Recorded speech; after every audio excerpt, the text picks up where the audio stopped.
Hello, Joe. Let's take a given question. The question says, which of the following figures represent uniform motion of a moving object correctly?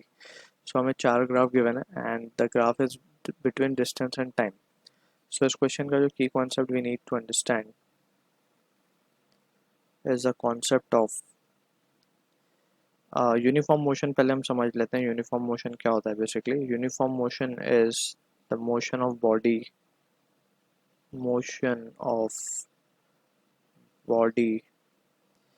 with uniform velocity या speed बोल सकते हैं हम. ठीक है. Motion of a body with uniform velocity is called uniform motion. Is said to be uniform motion. Basically is said to be uniform motion. ठीक है.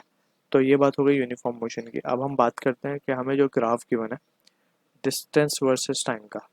तो डिस्टेंस वर्सेस टाइम के ग्राफ की पहले थोड़ी इंपॉर्टेंट बात कर लेते हैं. डिस्टेंस टाइम ग्राफ जो होता है बेसिकली उससे एक इंपॉर्टेंट इन्फॉर्मेशन हमें मिलती है. इसका जो स्लोप होता है बेसिकली स्लोप की अगर हम बात करें तो चेंज इन वाई एक्सिस का change along y axis upon change along x axis, that is what the slope, how we calculate this. and इसको ये जो स्लोप मिलता है हमें ये देता है वेलोसिटी या फिर हम बोल सकते हैं स्पीड. क्योंकि हम डिस्टेंस की बात करें तो हम बात करेंगे स्पीड की, डिस्प्लेसमेंट की बात करते हैं तो हम बात करते हैं वेलोसिटी की. बट एनीवेज यहाँ पे अब हम देख सकते हैं डिस्टेंस टाइम ग्राफ हमें स्पीड दे रहा है. ठीक है. अब हमसे बोला गया है कि यूनिफॉर्म स्पीड होनी चाहिए. यूनिफॉर्म स्पीड का मतलब ये है कि स्लोप कांस्टेंट होगा जब भी यूनिफॉर्म स्पीड होगी. राइट. सो यहाँ पे हमने जैसे डिफाइन भी किया यूनिफॉर्म स्पीड या फिर यूनिफॉर्म मोशन जिसको हम बोल रहे हैं. सो यूनिफॉर्म मोशन का मतलब ये है कि slope should be constant. Slope constant होना चाहिए. अगर स्लोप वेरिएबल है तो मतलब वेलोसिटी या स्पीड वेरिएबल है तो यूनिफॉर्म मोशन नहीं हो सकता हो. ठीक है. लेकिन हमें यूनिफॉर्म मोशन का ग्राफ बताना है.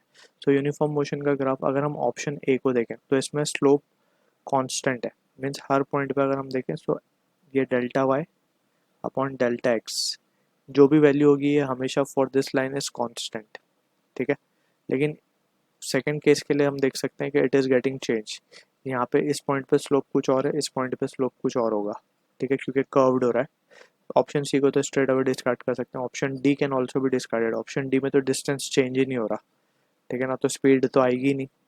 ठीक है. टाइम डिस्टेंस कांस्टेंट है means body is at rest. तो ये तो रेस्ट वाला ग्राफ है तो this can not be the uniform motion का केस. ऑप्शन सी डी और बी को भी हम डिस्कार्ड कर सकते हैं. सो सिर्फ यूनिफॉर्म जो कांस्टेंट स्लोप हमें मिल रहा है या फिर कांस्टेंट स्पीड हमें मिल रही है वो ऑप्शन ए में मिल रही है.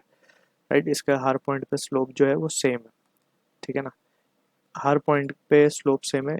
इसको हम इस तरीके से भी समझ सकते हैं कि हर पॉइंट जो एंगल बना रहा है वो सेम बना रहा है. अगर ये एंगल बना रहा है थीटा यहाँ पे तो ये भी यहाँ थीटा बनाएगा, ये पॉइंट भी यहाँ पे थीटा बनाएगा. ठीक है. करस्पॉन्डिंग एंगल से भी हम बोल सकते हैं.